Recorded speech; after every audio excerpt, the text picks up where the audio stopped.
한 1,000만 원 정도가 들었다는 거예요. 저는 그 학교를 다니면서 단 1도 영어가 늘었다는 느낌을 받지를 못했어요. 확 늘리고 나서 뉴질랜드로 다시 갔어요.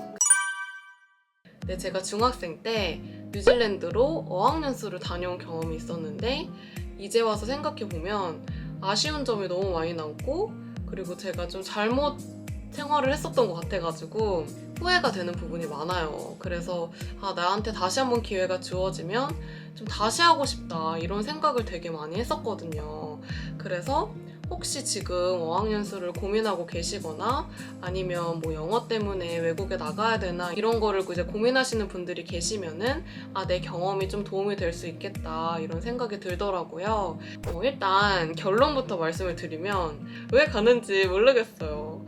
그렇다고 이제 어학연수가 나쁘다는 거는 아닌데 이제 저처럼 하면은 효과가 없는 것 같아요. 그래서 제가 어떻게 했었는지 경험을 말씀을 드려볼게요. 저처럼 하지 마시라고. 그래서 저는 어떻게 했었냐면, 그때 이제 제가 어학당 같은 데를 다녔어요. 랭귀지 스쿨이라고 하는데 그 뉴질랜드에 있는 학교 같은 거예요. 그 외국인들을 위한 학교. 되게 빡셌어요. 그러니까 매일 갔어야 됐고, 그리고 하루에 뭐 한 8시간인가 정도 수업이 있었어요. 생각해보면 그렇게 하루에 8시간씩 매일매일 영어 수업을 들으면 영어가 조금이라도 늘었을 것 같은데? 이런 생각이 들잖아요. 저는 그 학교를 다니면서 단 1도 영어가 늘었다는 느낌을 받지를 못했어요. 일단 그 수업 자체가 저한테는 너무 어려운 거예요. 그게 이제 100% 영어로 진행이 되는 수업이었는데 제가 그때 영어 실력이 영어를 거의 알아듣지 못하는 그 정도 실력이었거든요. 그러니까 아예 무슨 말하는지 모르니까 그냥 바보같이 앉아있는 거예요, 그 학교에. 그리고 그런 학교를 다니면 뭐 수업은 그렇다 쳐도 이렇게 친구들 사귀고 하면 또 영어가 늘 수 있지 않을까 하잖아요. 그래서 이제 그때 제가 친구를 사귀기는 사귀었는데 일본인 친구를 사귄 거예요. 그 일본인 친구도 영어를 되게 못하는 친구였어요. 그 둘이 수준이 비슷해서 이제 같은 반이었고 또 이제 친구가 됐는데, 우리 둘이 이제 영어로 소통이 안 되니까 어떻게 했냐면 제가 이제 사전에다가 하고 싶은 말을 딱 쳐서 보여주는 거예요. 그러면 그 친구가 그거를 일본어 사전으로 다시 쳐가지고 알아듣고, 이렇게 진짜 말도 안 되게 의사소통을 막 하면서 시간을 보낸 거죠. 그래서 하루에 한 8시간은 그렇게 이제 보내고, 그리고 이제 집으로 돌아오잖아요.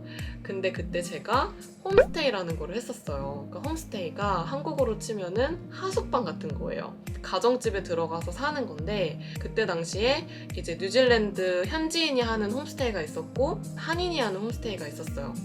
근데 저는 한인이 하는 홈스테이에 지냈었던 거예요. 그냥 거기서 살면은 뉴질랜드에 있는 한국 가정집에서 사는 거랑 똑같아요. 그래서 그냥 가족들 다 한국인이고 한국 음식만 해 드시고 뭐 TV도 한국 TV만 보시고 집안에서 한국어만 쓰고 그냥 그래요. 그래서 학교 가면 하나도 못 알아듣고 집 오면 그냥 한국이고, 그리고 이제 또 남는 시간이 있잖아요. 그러니까 남는 시간에는 제가 또 뭐를 했냐면 학원 숙제를 했어요.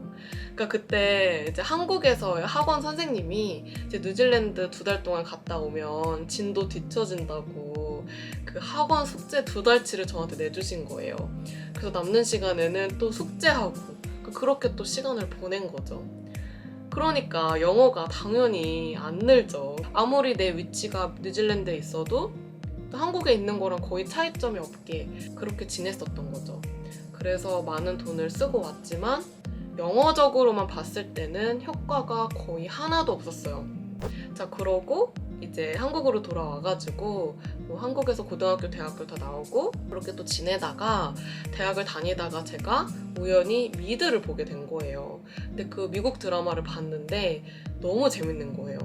그래서 그 드라마에 빠져서 제가 지냈어요, 대학생 때. 근데 그게 점점 확장이 돼가지고 단순히 이제는 드라마만 보는 게 아니라 노래도 팝송만 듣고 막 글도 영어로 된 것만 읽고 그런 식으로 거의 24시간 내내 한국에 있었는데 마치 내가 미국에 있는 것처럼 그렇게 또 한 1, 2년을 보냈었던 그 기간이 있었거든요.